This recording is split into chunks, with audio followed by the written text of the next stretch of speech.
The smartest way for any of this stuff, you want to take a picture of it. Just take a picture of it before you take it apart, so you know exactly where everything goes. Alright, so here we have one of two Mikuni carburetors, and this is on a 115 Yamaha 2-stroke. The first thing we're going to do is take off the bowls, which is the bottom.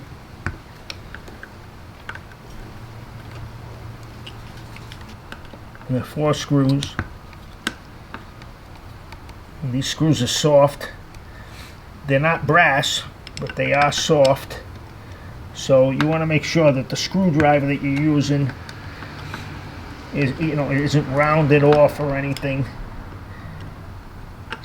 Because taking these off and putting them back on and being able to tighten them down is essential. And you don't want, especially these screws are very expensive. Everything on this carburetor is expensive. Every little piece.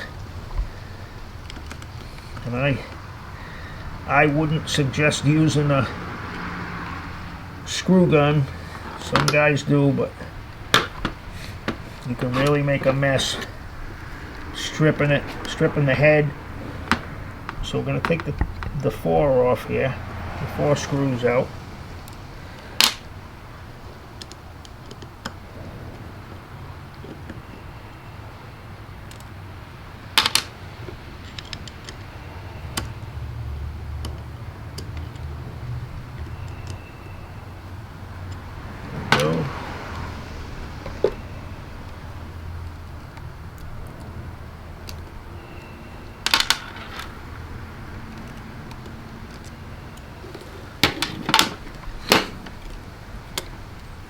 And this gasket we're going to change out. So you just have to get a good spot to get some leverage without, you don't want to stick the screwdriver in here and try to pry it.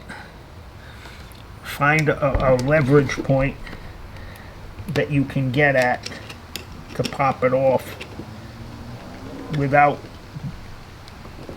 disturbing that seal.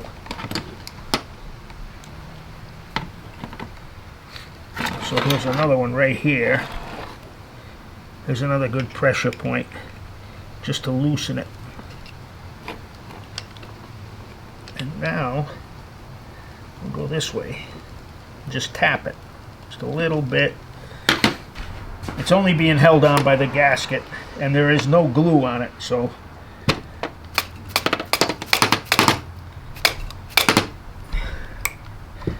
same thing over here. You don't want to hit the linkage.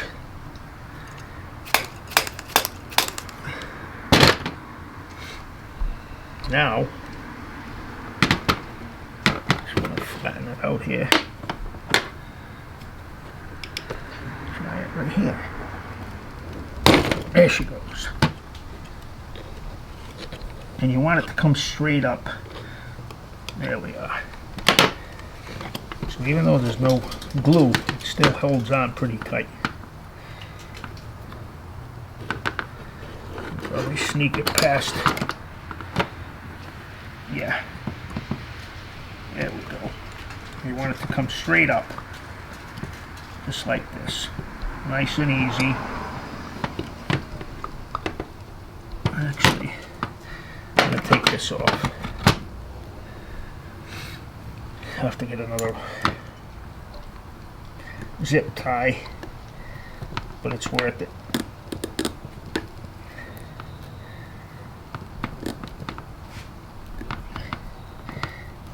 There we go.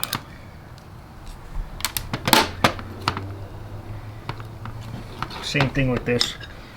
You just push it up against something that's solid, and then you can slide these off.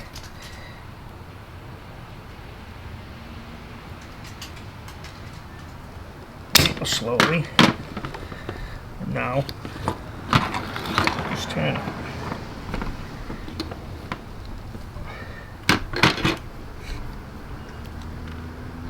Bring it up a little more. These are really good lines, so we don't want to have to replace them. Same deal.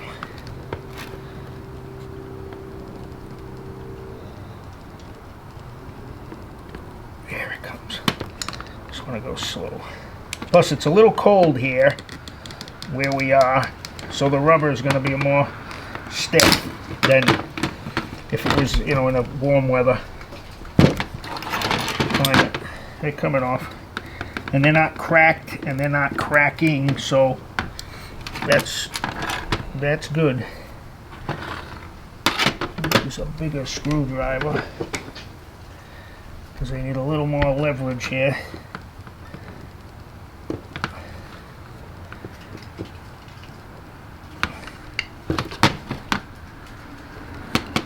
There she goes. There we go. Set that aside. Now it'll just lift off. It's getting caught on the back here, which we could just break the gasket, but it's not smart to do that. So now we look inside here to have a look and see if there's any either gel, or sometimes you'll see water that mixed with the oil and the gas and caused big deposits. And there's nothing like that in here. This one is in really good shape. So I'm just going to set that aside. Now these pins, these are the floats. They go up and down. They sit just like this. And it's the same as you'd see in a toilet bowl, the float in the back of a toilet tank. They have little needle valves in them, which we're going to take out. These are just sitting inside here. You should be able to just push them right through. Just like that. And then just grab them. And they just slide out. If you're having a problem getting them out, this is a problem with the float, and it could be why either your motor's starving for gas, or because it's flooding out. Because if the floats are stuck down, the motor's going to flood out. If they're stuck up, they are going to starve the motor, so it won't run. Well, either way it won't run, but one's going to foul the plugs, and the other one you're going to have to keep hitting it with starting fluid. Anyway, if we can get a good look at this, that is the needle valve, and it just sits in here on a little ridge. There's a little tab in here, and then this is the needle valve. That's the old needle valve. You can tell it's yellowed. So the needle valve on your left is the old one, and it's got the clip on the top. And if you're going to buy a needle valve, the clip does not come with it, and they're over $10, just a little clip. The one on your right is the brand new one. You can see where this is, the top is white because it hasn't been exposed to gasoline. So this, you don't need tools or anything to get this off. It's just snapped on there, and you just push it off really slowly, and it'll come off. You don't want this thing to go flying. So you hold it and just push it off, back it off really easily, almost like a wrist pin. Let's see if I can show you.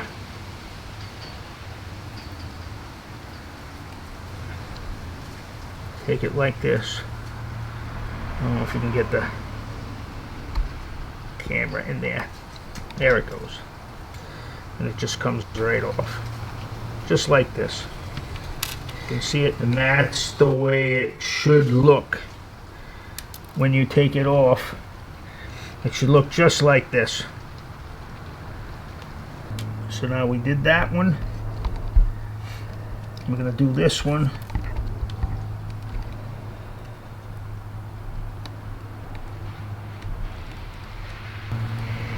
All right, I got it. All right, so they're all set. We're going to set them aside now and just take the gasket off.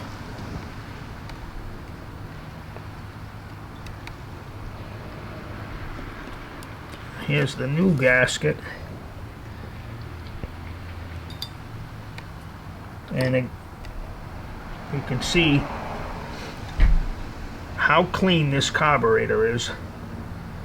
It is in really, really nice shape. Now there are two jets in here. You can look right through them. If you can see through them, you don't want to take them out and start messing with them, because you don't want to risk stripping the bolt, stripping the screw, or getting something caught in there. If you can see through them, and these are perfect. These look. This is a 2004 motor, and it's absolutely immaculate. Let me get these out of the way.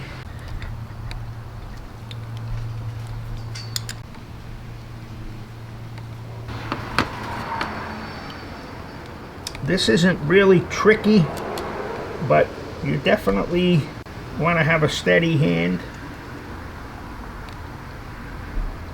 right here. And I'll wiggle it a little bit so you can see the needle valve in there.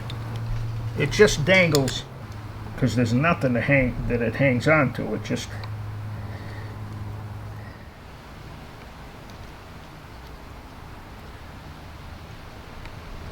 okay.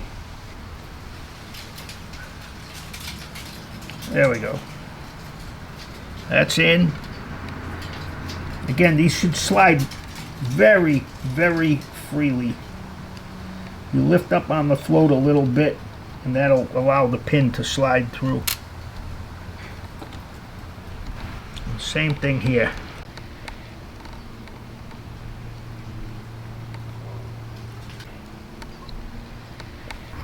Put this on, and it dangles. I don't know if you can see it.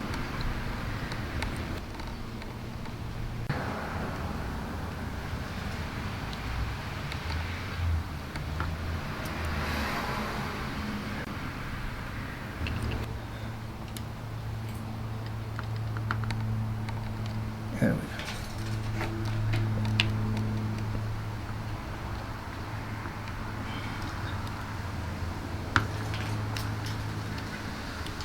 All right.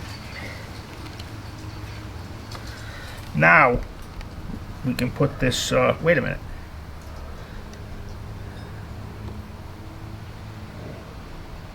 No, he's got to go on after. Got to go back. Got to put the. Got to put the gasket on first.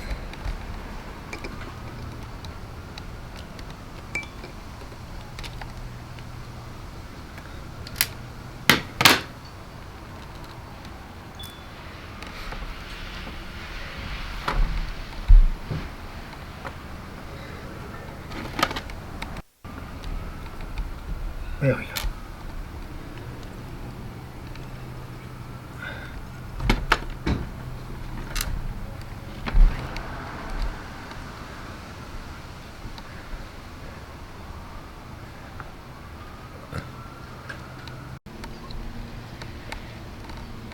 Oh. All right. So you just laying the gasket on first.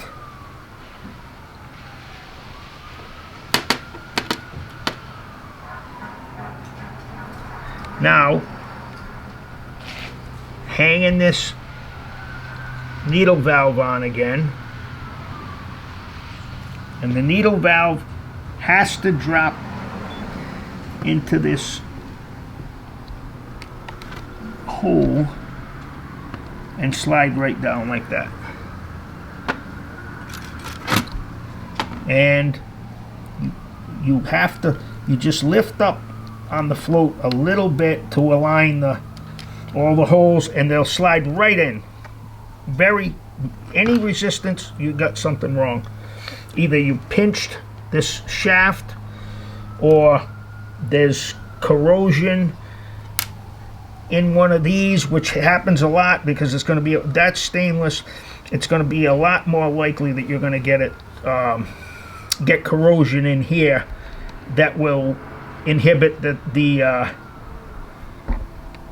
float's ability to go up and down. It has to have zero resistance.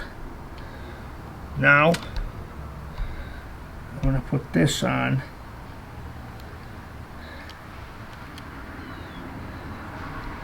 And again, same thing, we're going to go, we want to make sure that the needle valve, the float moves up and down, and the needle valve moves up and down. It just has to move a fraction of an inch for it to work properly.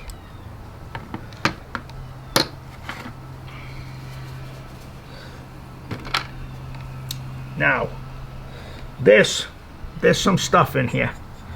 There's definitely some sediment in the bottom. So, just take, brake clean is excellent for this stuff to remove it. Just put a little bit in it.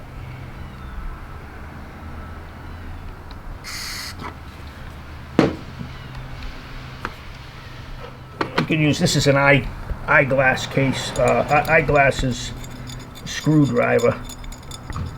You just want to kind of rub it around in here a little bit and take off the chunks, any of the stuff that's starting to grow. There we go.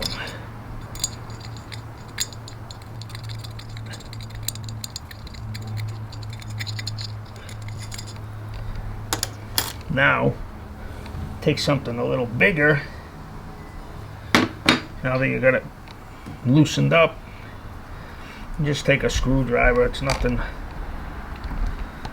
crazy. You don't want to scratch it up, you just want to rub it off a little bit.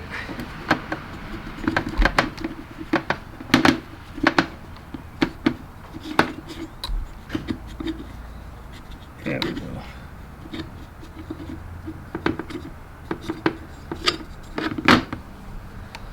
Let's make it a little more, one more pass on it.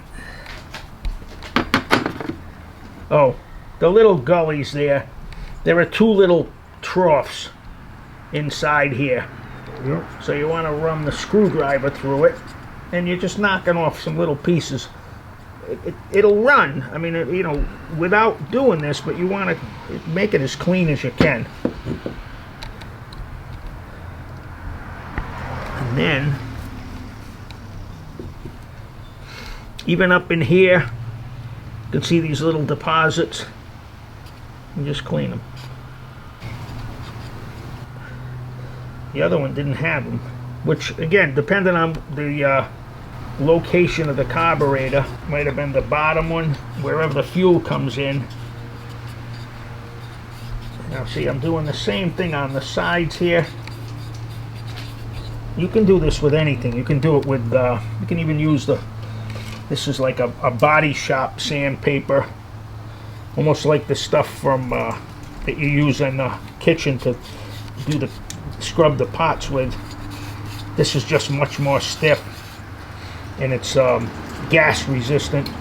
The one that you buy in the store, in the dollar store or whatever, isn't gonna, it'll disintegrate while you're using it for this, with these chemicals.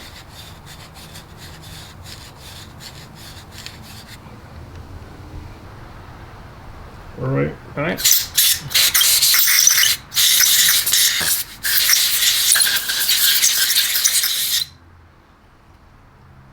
And that's how clean it comes, very easily.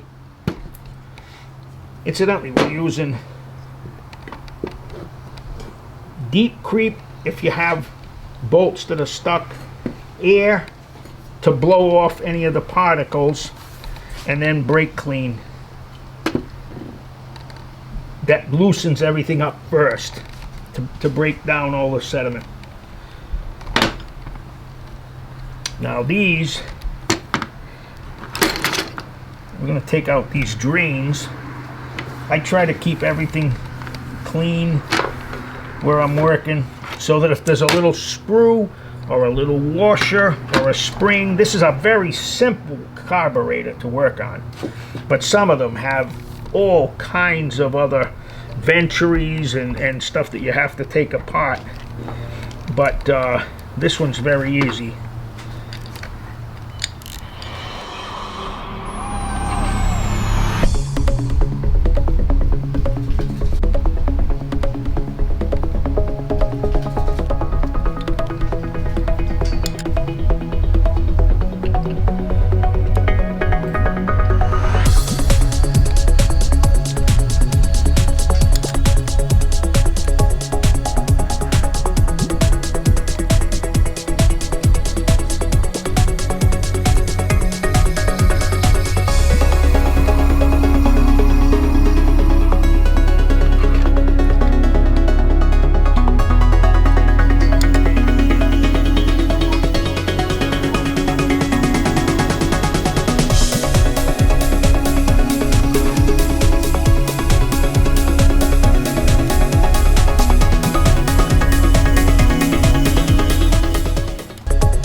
All right,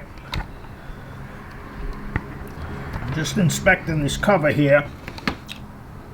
The cover just it's the other side of the jets that we just cleaned. Just want to check it, make sure that it's okay, there's nothing in it.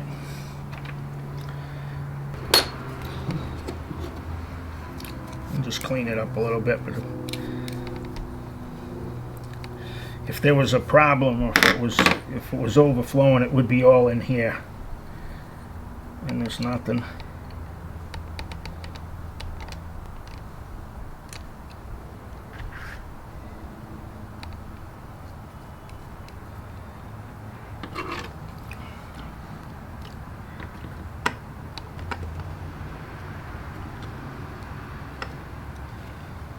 Always hold the carburetor tight.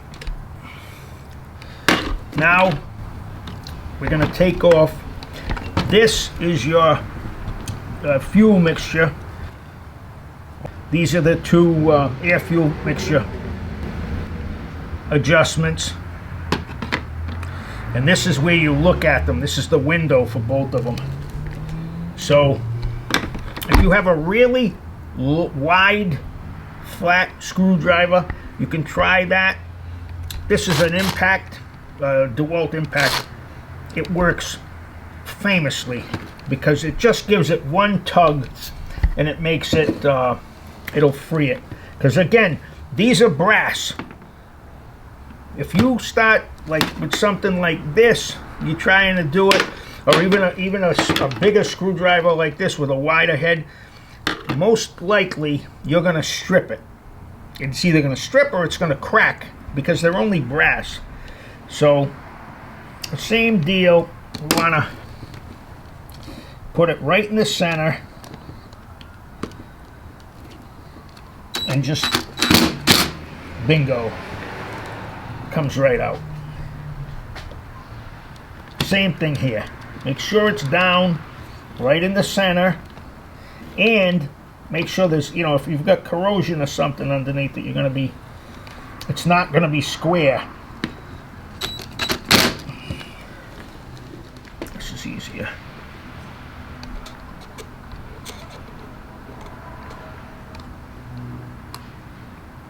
And this is, again, nice and clean.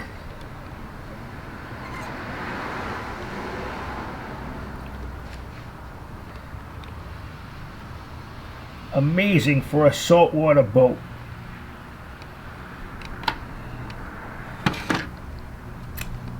Still going to take it out and just clean inside here. There's a little bit of residue here, but how you can another way to make sure, just make sure that it's not all corroded, which it's not obviously, but this should just move freely. You don't want to move it too far because these are adjusted, but just do that.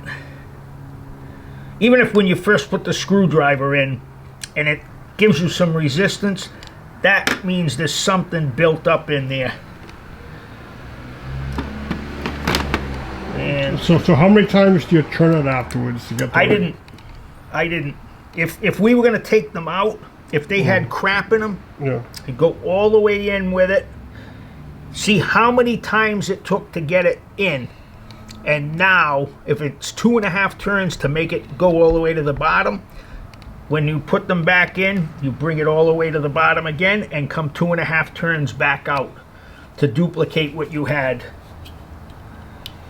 And then you may want to sink it in a little bit more, but that's the easiest way to do it. Just replicate the easiest way to replicate what you had. Let me just go clean these.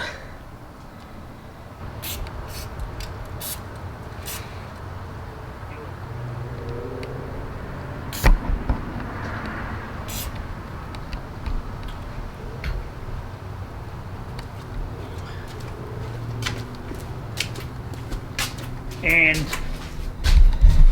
I do want to show you one thing here. This one had some deposits in it, and you can actually see it. See where it is? Yeah, see, notice the discoloration? Yeah. That was from the deposits in there.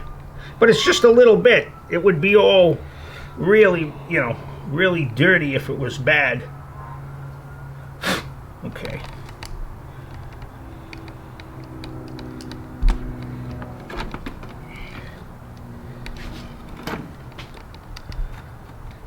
All right, so now we're going to replace these caps after flushing it out. And we have these washers, these aluminum washers that have to go back in.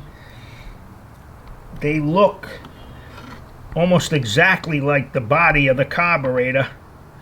So you got to make sure you don't drop one, or when you're using the brake cleaner, it's going to make everything fly so that you don't drop one and it just takes off on you.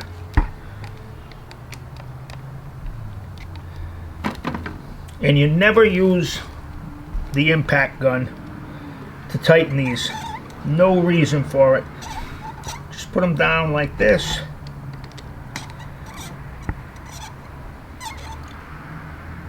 And then, this is a good screwdriver to use.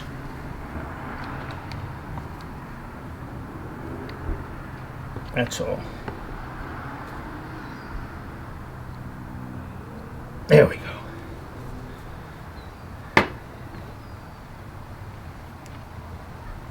Now this is the one, this is always going to be your carburetor side. So that's the linkage for the carburetor, for your choke. Make sure these move freely. This one's perfect. This one's got a lot of tension to it. Everything's clean around it. I did spray it with brake clean first, but it should always, your choke should always snap back like this, because it's going to be attached to the other carburetor as well, so they're synchronized. So if it's not doing this, it's another problem. And here's your, of course, your throttle. You want that to be free. This should be on here tight. This just snaps on. There's a ball in here. It just snaps on, but it should be tight so that it can't pop off. Some of them, they'll just fall off eventually with wear. So now here's the bottom, and we have that now that we got this thing all set up here, it's all clean, and we put this back on. It's really nicer to just let it warm up a little bit. It's about 55 degrees here, maybe 50 degrees. So the rubber is a little stiffer. So it's only just warm it up with your hand. There we go. Or you can put a little grease on it too, just to make it go.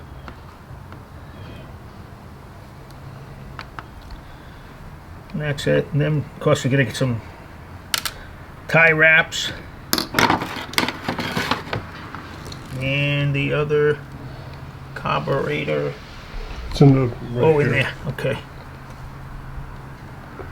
Okay. The smartest way for any of this stuff, you want to take a picture of it. Just take a picture of it before you take it apart, so you know exactly where everything goes.